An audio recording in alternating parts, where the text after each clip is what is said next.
Before we start our evening program with an opening prayer, I'd like to share news of one of our delegation team members. On April 2nd, Kino died while on a bike ride with two dear friends in Santa Barbara. Always the adventurer, it is fitting his last hours were spent experiencing nature's beauty with close friends. Our delegation was blessed by Dick's passion, curiosity, and congeniality. This evening we remember Dick and his commitment to the marginalized. We remember in our prayers Linda, his wife of 50 years, and his children Nancy and Matt, and grandchildren. Let's just take a moment of silence to reflect on Dick's contribution to this community.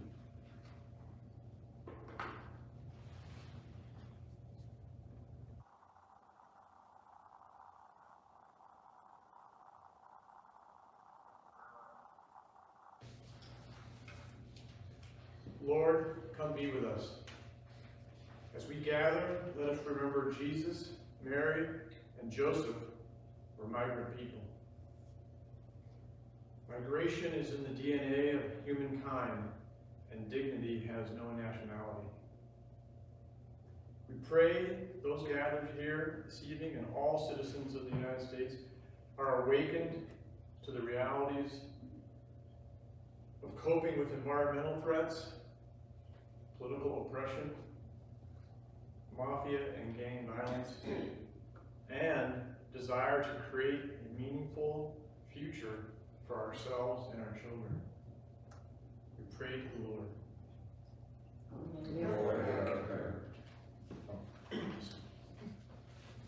So before we get going, I'm Beth Toomey. We were a tri leadership here, and it was great fun. And I also want to say welcome to my wonderful comrades from 2019 who are here tonight. Thank you for coming. One of the goals tonight is to really sort of restart up. COVID happened when we arrived back. 2019, 2020 was here, and then the same for us. We couldn't even do a presentation meeting because people were concerned about gathering as groups. So we're going to give you a presentation today. You're going to hear from several members of the group. But I just wanted, for those of you who are not familiar with Kino, give you just a little bit of background. Kino is named after Father Kino, who was a Jesuit priest in the mid to late 1700s, and he worked very closely with the indigenous people of the Southwest, kind of a rock star in the Jesuit world. So Kino was founded in 2008 in an effort to be a stabilizing and humanizing presence on the border and to foster binational solidarity on the issue of migration on the U.S. and Mexican border. And they do that through direct assistance to people who come in with bruises, battered feet, direct assistance, do direct assistance, accompaniment, education, research, and advocacy. So we're going to tell you a little bit about that through this slideshow.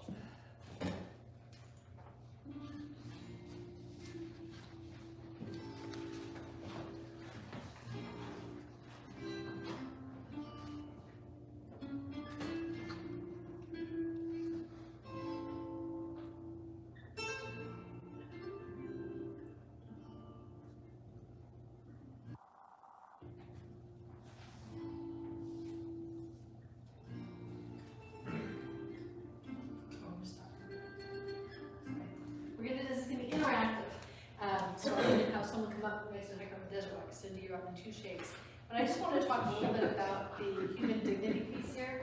And one of the things that's really powerful as you're there on the working on the border, working with the migrants, is that every migrant has a name and a story. And that becomes really a powerful thing and resonates with you as you're meeting all these people. Personalizing the migrant experience encourages us to respond with respect and humanity to their physical, spiritual, emotional, and psychological needs. And that is a very powerful thing when you are spending time with these people. So I just wanted to reiterate that a little bit. And then I want to talk about the second value, which is compassion. So Kino believes that our work with migrants requires patience, good listening skills, empathy, and caring.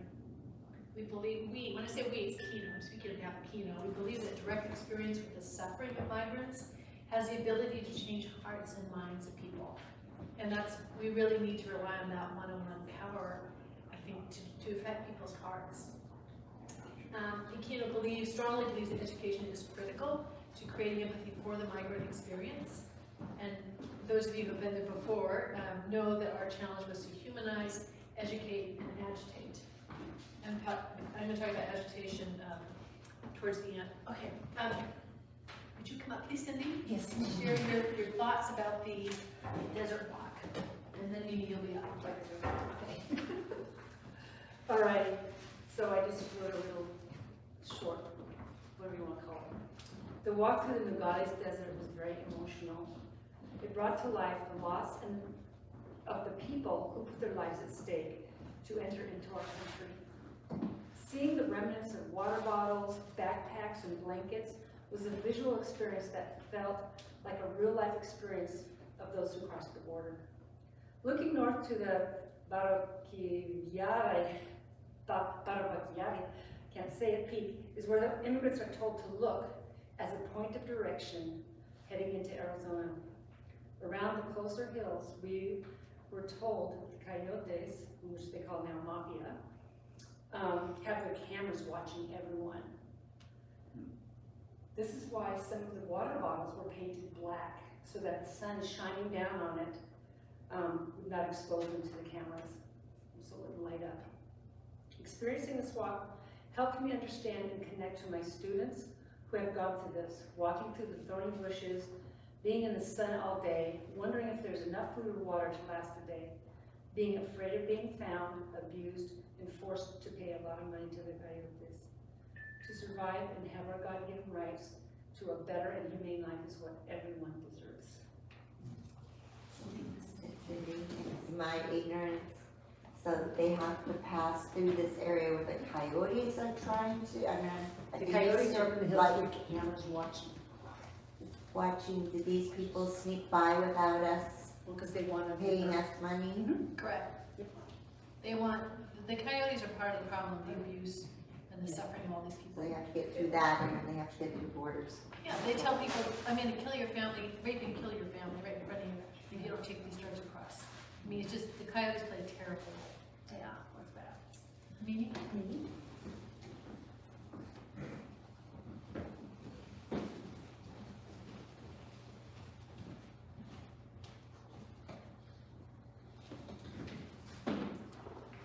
When we were in the desert, someone spotted a rebozo, the shawl of an indigenous woman used to carry her baby.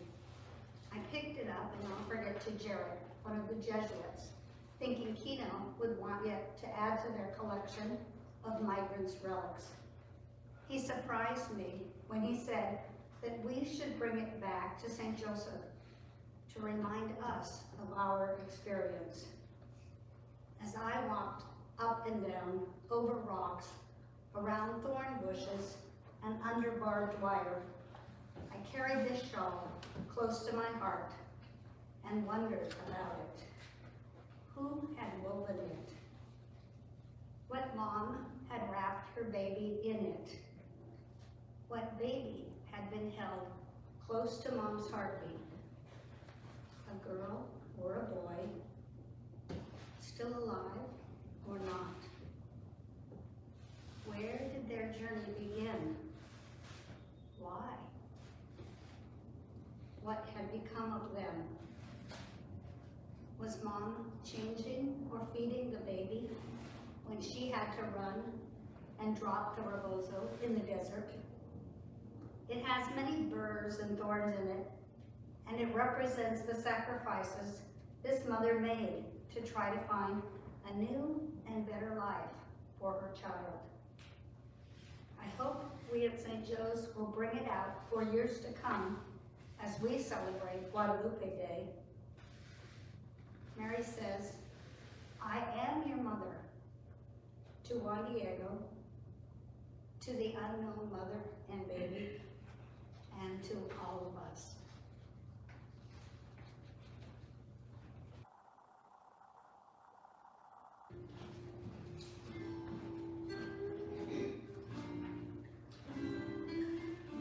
So we're listening to Jared tell us about the artifacts they have found in the desert. This is a handwritten note, a little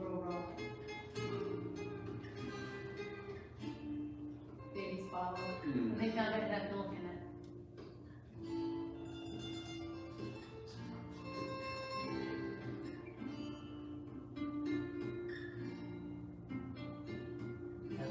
That's the peak that they were told to look for.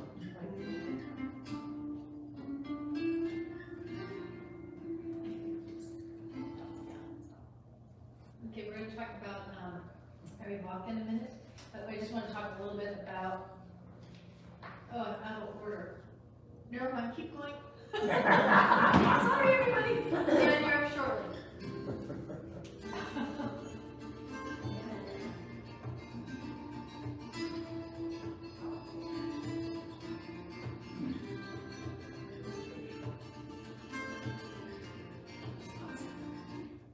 So we're gonna pause here, I want you to come up and talk a little bit about it, thank you.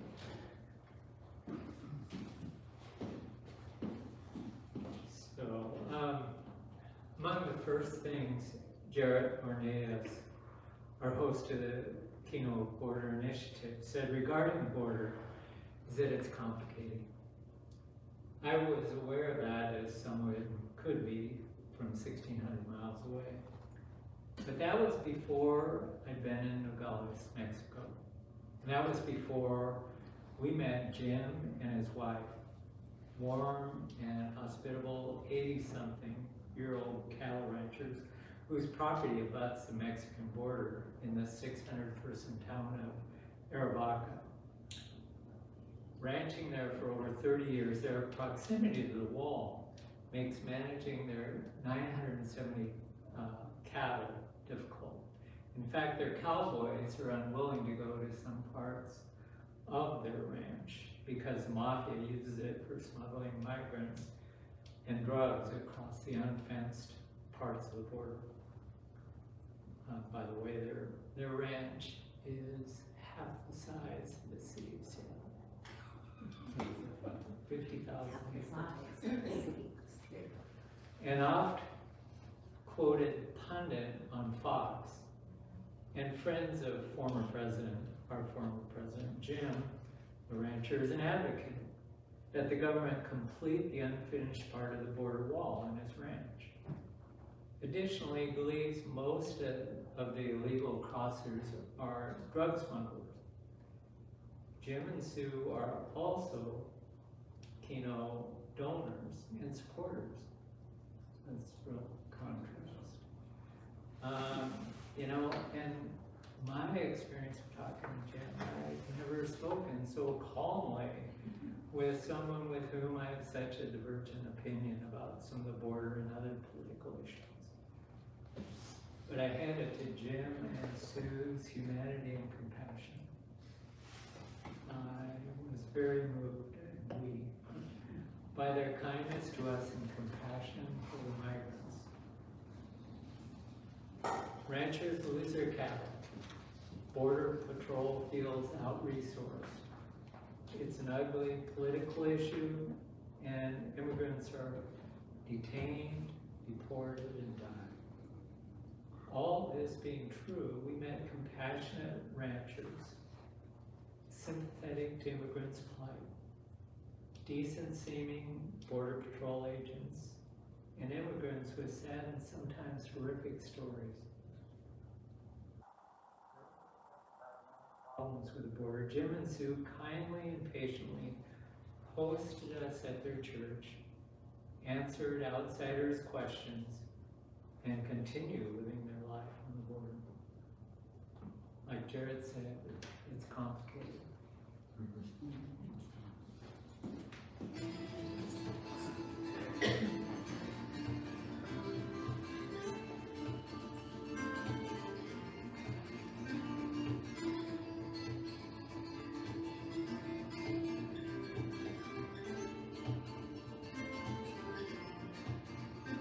That's Jim on the right.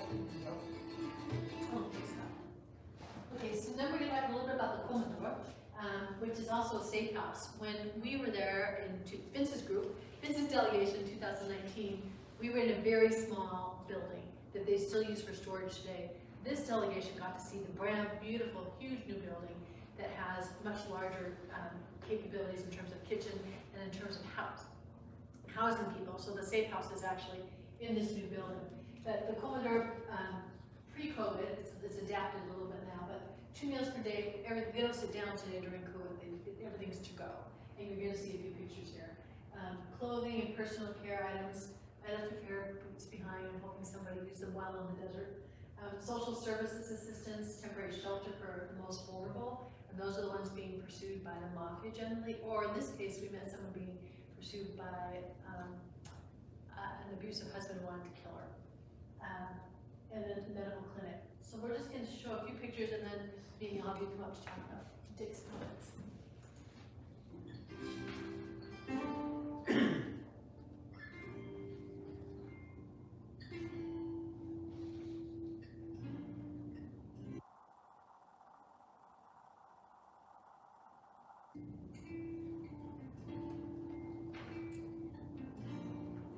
Some of these walls were higher and more barbed wire than when we were there last Wednesday. We blocked out everyone's faces for their safety. Not ours. Not ours. So those poor guys wouldn't make it out of there. See, but. Where is this couple from, you guys? Here. Oh, right. The color crayons were still huge, everybody. Coloring books.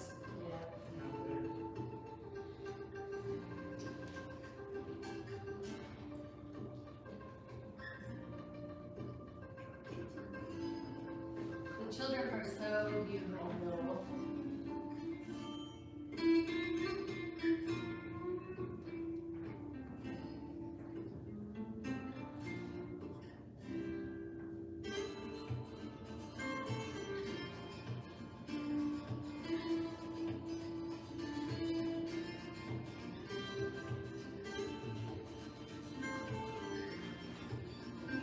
Okay, let's stop.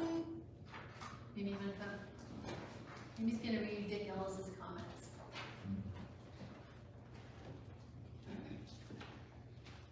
My wife, Lynette, and I traveled with 8 others as a visitation team from St. Joseph Parish.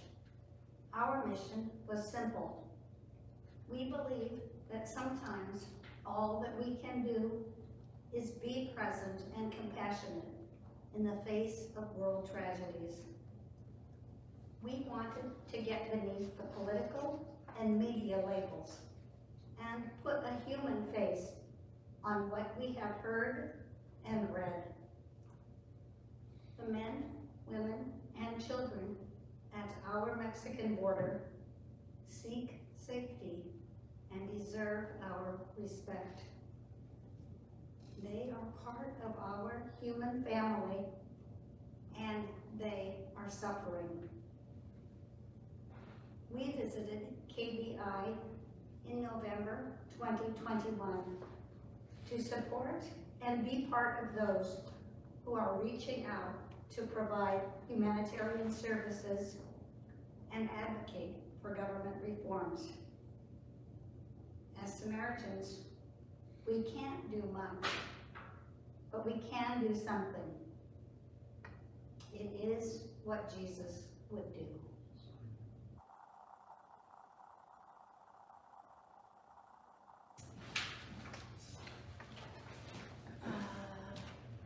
Okay, let's play this a little bit. This is the wall, just for those of you that were there. The wall's taller and way more barbed wire, as I said. A lot more fancy security here.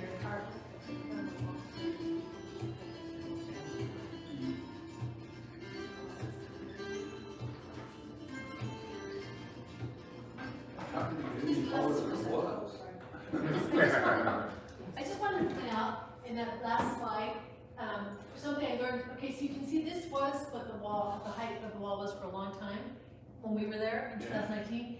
But somebody did some sort of study with psychologists, and this wall, I can't remember how tall it is. 32 feet. So if you're standing at the foot of this psychologically as a human being, you feel overwhelmed. You cannot do that. Whereas this one, of it.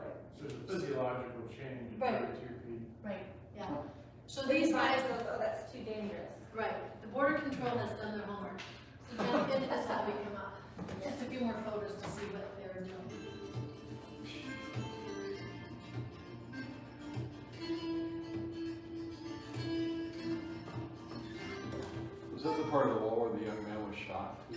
Yes, Yeah. Well, that was done. with the candles, yeah. These numbers are pretty staggering, we didn't see this when we were there. This is on the new gear. Very, much more sophisticated than we did 2 years ago, it's been in 2 years. And then we're gonna stop here. Jim? So as Dan said, it's complicated, right? We went, we visited with the Border Patrol. We probably all had in our heads some preconceived ideas. It was fascinating to me. First of all, they showed us a video that went on for hours because, because we as a group were seasoned, if you will, and we wouldn't let them just get away with saying something. We had to interact. Excuse me. Excuse me, excuse me. So it was great. It was very interactive. The people who were working the Border Patrol, the main employer in the galleys is the Border Patrol. So it's people who work around the border. So you have to understand that whole concept. And the people, a lot of people were cultural bilingual. And but were less educated, and then the higher up in the hierarchy of the Border Patrol, they were whiter and less bilingual. I thought that was fascinating. There, we had many questions. They talked about their technology, and we asked them about their compassion, and some of them truly had some compassion. I believe that, but it was very complicated, right? They said their job is to make sure people don't come across the border illegally. But to get across the border legally, you have to go through a big process, and until just recently, 2% was able to come into the country during COVID times. 2% were able to come into the country legally. Out of all the people who applied, 2%. That means 60% are coming across with coyotes, who they pay $1 zillion to, and then they're indebted. So just imagine, okay, you're poor, you're coming across the border, you get across, if you're lucky, you get across the border, now you owe all this money to a coyote who's gonna come after you to pay that. And so what are you gonna do? Let me see, prostitution, drugs, guns, okay? So if we don't have a cogent immigration policy, then we're just going to shoot ourselves in the head, because this is how the cartels get their power. They get their power by bringing people in, by human trafficking. They get their power through drugs as well, but not that much marijuana anymore because it's legal here, but certainly fentanyl is coming across the border. So I don't think that there's no role for the Border Patrol. I would never support that. But when I was writing all this up, it became very clear to me that we are empowering the cartel by not having a cogent immigration policy. And we just recently, everyone thought, oh, Biden, he's going to turn this over. It took him 2 years to flip over Title 42, which now says people can come through, but there's not enough judges, there's not enough interpreters. I'm going to give you a quick story. Do I have time? Absolutely. So we all met this woman who was in an abusive relationship. She got married at age 14. She had been abused by this person who she described as very powerful and very dangerous. She had a couple kids by, I think 3 children by him. He would beat her frequently. Last time he beat her, she said, enough. So she was just trying to escape from him. She went to the border, could not get across legally, so went over with a coyote, went over the fence, fell, broke her ankle, got picked up by the Border Patrol, taken to the hospital. They mended her foot, sent her back. The Border Patrol actually told her she could get a hearing. She got a hearing in English, great, because she's Spanish speaking. That was helpful. And then she got exported back to Mexico, and she was in Kino. She was there getting healing, trying to heal from, not just heal physically, but socially. But she was afraid, because her ex was what she said, she kept saying was a powerful man. And she felt like he was gonna find her no matter where she was in Mexico. And her only hope was to get to the United States where she could be with somebody else. And will she be able to? We don't know. This is not a new story. This is an age-old story. I'm sure each group probably hears a similar story from a similar person who's trying to get across the border for a good reason, to find jobs, to find safety, and we don't have a good immigration policy. And that's what we learned at the border, with the Border Patrol. And we couldn't, like this guy, he's Latino. You know, they were Latino. They were Latino people working the border. You know, dads, moms doing their job. But it's complex for them, I'm sure, as well. And so I did have compassion for their position, and I have a lot of mixed feelings about this lovely wall, which is not so lovely.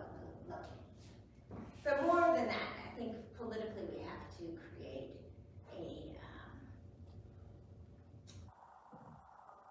immigration policy, whether it's from our south or from the east or from the west, from the north, because people are going to move and people are going to try to come to the United States. Thank you, Gina. Okay. Next, let's play until we get to Jane Joe. And then I'll Gretchen.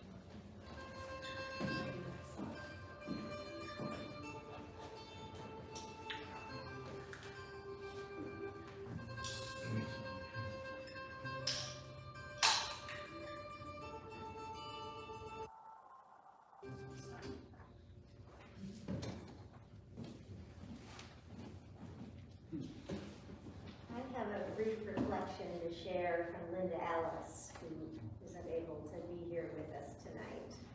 But this was her reflection after our visit to the cemetery for unidentified migrants. The section that was the burial site for unidentified immigrants found on U.S. soil was easy to find. No grass, just barren ground. These Jane and John Does rest in a country that finally allows them to stay, still treated as other.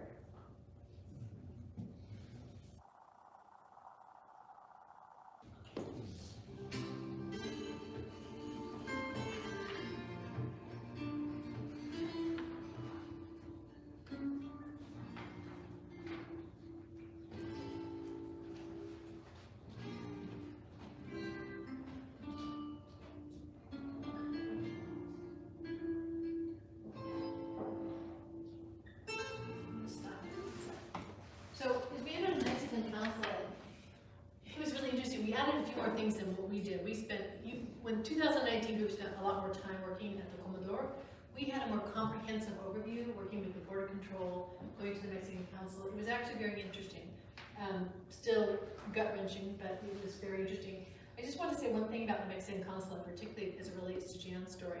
As you walk into this Mexican consulate, I haven't been in very many, but there's two huge, tall presentation boards, I guess you call them, and they're delineating the cycle of domestic abuse. I had no idea that Mexico had one of the highest rates of domestic abuse and violence in the world. I didn't know that. Anyways, I just wanted Jan to share that story. And, you know, it's another thing, it's another reason people flee. They're afraid for their lives. So that was a powerful. Thanks. Let's keep.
our guide and host. He's in the Little Dallas.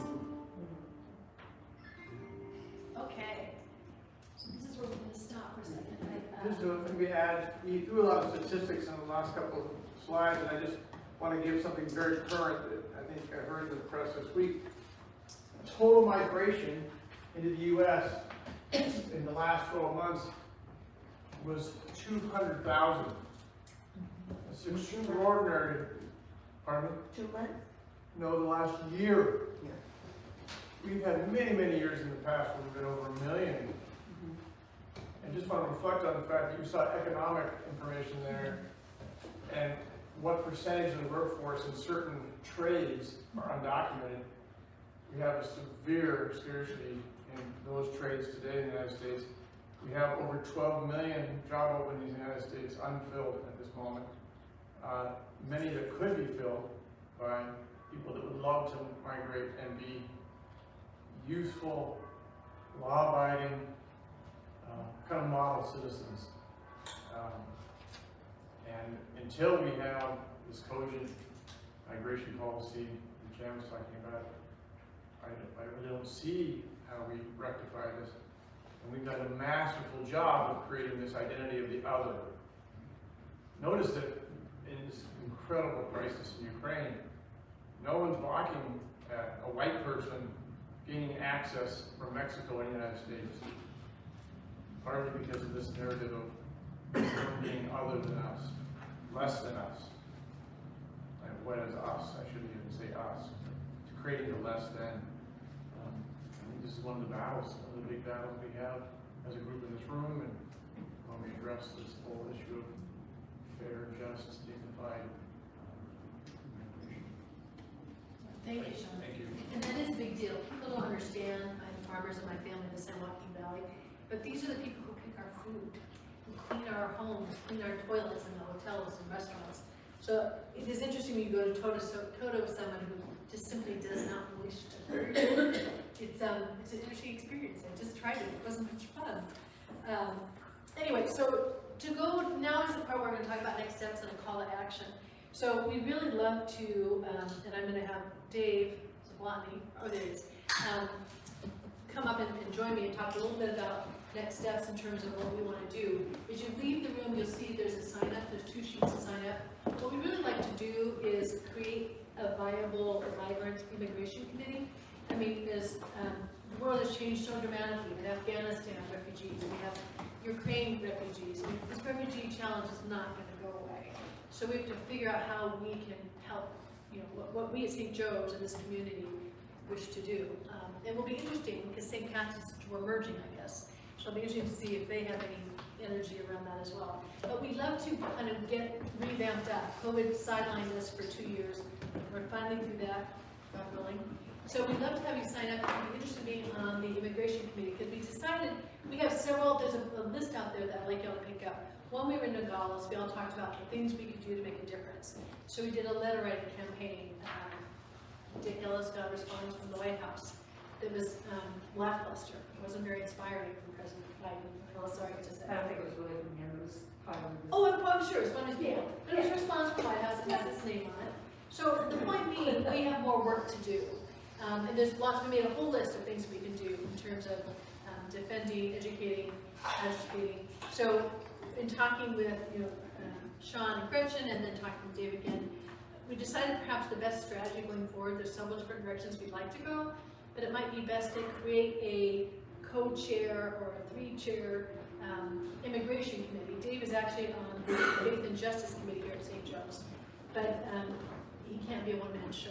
So we'd love to have people get engaged in the immigration committee, because from there, they can carry the ball different directions. And I'm sure many of us will jump in and help execute some of those areas. So that's really kind of next steps.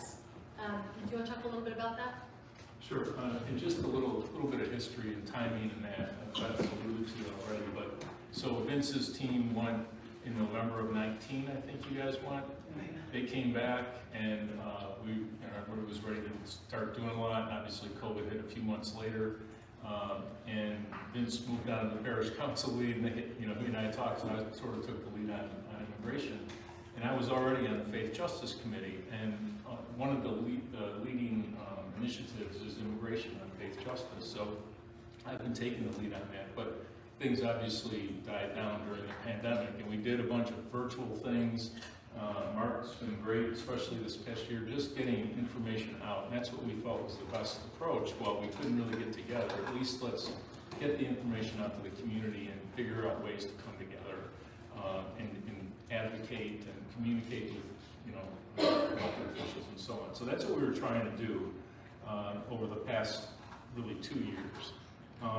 When I talked with Beth and Sean and Gretchen after their return, you know, they shared, I haven't seen this whole list till now, but they shared a lot of the ideas. And the one thing I said, just from my experience in some of these types of things, is we've got to be careful not to try to do everything. I mean, because then we're not going to do anything really well. We're going to be all over the place, and we're going to say, what are we doing? We're not even going to know where we are, really. So I recommended we try to zero in with a committee to try to get the 3 or 4 or 5 top things and really focus on that. And then committee members can take something and run with it and come back, and we can come together and move forward. So I think that's the best approach. We had a Faith Justice Committee meeting last month, and Mark and the team all agreed that that's sort of the model we should probably try to move toward. So the areas of focus that I shared with the leaders was that I think is important right now is you know, getting involved with family sponsorship, if we could find a way to do that. It's not just Kino, I mean, it's Ukraine, it's Afghanistan. There's so many opportunities now, and there's now a thing called sponsor circles where you can actually come together as a group of at least 5, but you've got to put up $2,275 per person that you're helping.